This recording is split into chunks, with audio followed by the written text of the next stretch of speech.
Italia Africa Business Week, c'est le forum économique de haut niveau fortement voulu par le gouvernement italien et organisé pour la première fois en Italie par la diaspora africaine de l'association Le Réseau, dans le but de mettre autour d'une table de discussion diplomatie, business et politique. Italia Africa Business Week est un événement de rencontres économiques et commerciales, une plateforme pour faciliter le business entre l'Afrique et l'Italie, mais surtout avec cet objectif d'utiliser ce que sont les compétences de la diaspora africaine en Italie. Se sont réunis pour la cérémonie d'ouverture à Rome entrepreneurs italiens et africains ainsi que les chefs de mission diplomatiques, outre le gouvernement italien représenté par Mario Ghiro, vice-ministre italien des Affaires étrangères en charge de la coopération internationale. Selon ce dernier, il faut créer un système économique de la diaspora qui serve de pont entre l'Italie et l'Afrique. Il faut retenir le fait que l'Italie est devenue en 2016 le troisième investisseur privé en Afrique, après la Chine et les Émirats. Ça, c'est un grand succès. Nous avons travaillé pour cela. Nous avons emmené les entreprises en Afrique et cela nous fait très fiers, nous rend très fiers. Maintenant, il faut continuer, garder ce niveau et mettre en connexion les intérêts win-win de l'Afrique et de l'Italie et de l'Europe. L'Union africaine, quant à elle, est représentée par sa commissaire en charge des infrastructures et de l'énergie, le docteur Amani Abouzeid, pour qui l'Afrique est un continent doté d'énormes potentialités et son développement passera sans doute par le renforcement du secteur privé.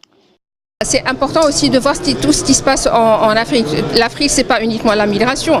L'Afrique, comme je viens de dire, c'est un secteur privé et des secteurs extrêmement bouillonnants et dynamiques.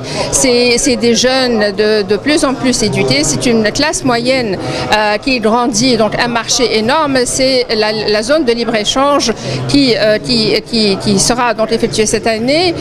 C'est aussi les hubs technologiques.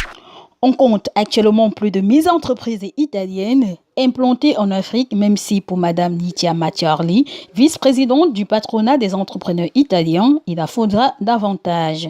Le continent africain, pour l'Italie, c'est très important. Pour les entreprises italiennes, je pense que c'est le continent où il faut être. On peut faire beaucoup de choses ensemble, gagnant-gagnant pour les entreprises petites et moyennes, soit italiennes qu'africaines. Ce forum se veut non seulement une plateforme de rencontres, d'échanges et de partage entre les chefs d'entreprise, mais aussi un instrument de communication et de sensibilisation qu'utilise la diaspora africaine d'Italie afin de braver certains stéréotypes. Ce sont en tout 2 journées au cours desquelles sont prévues des discussions B2B sectorielles entre les PMI italiennes et africaines, notamment dans le secteur biomédical, des énergies renouvelables, des infrastructures et des nouvelles technologies. Une aubaine pour les chefs d'entreprise présents qui n'ont pas caché leur satisfaction. Pour moi personnellement, c'est une opportunité, c'est une façon de pouvoir faire comprendre ce que nous faisons, combien il est très important pour le continent africain de penser sur ce chemin, le chemin de l'agroalimentaire accompagné par l'industrie du froid. Parce qu'il n'y a pas d'agroalimentaire sans industrie du froid. Nous sommes ici pour nous rencontrer aujourd'hui, pour pouvoir participer ensemble à cet forum et de parler de business ensemble. Donc nous sommes la preuve qu'ensemble nous pouvons faire de grandes choses. Donc de ne pas avoir peur du tout d'investir ici et surtout les Italiens aussi, de ne pas du tout avoir peur d'aller investir en Afrique. Parce qu'aussi en Afrique nous avons des activités et ça va très bien. Cette manifestation nous a donné l'opportunité de nous présenter, de me présenter encore. Il y a beaucoup de gens intéressés aussi à l'affaire des stylistes, des Africains. Nous espérons construire ou mettre en place des partenariats avec lesquels on pourrait conduire ce gigantesque projet innovant, c'est-à-dire que ce soit des partenaires en termes de compétences ou même financiers, pourquoi pas, ce serait l'idéal. Débuté ce mardi 17 octobre, le forum s'achèvera demain, date à laquelle les participants prendront rendez-vous pour la prochaine édition.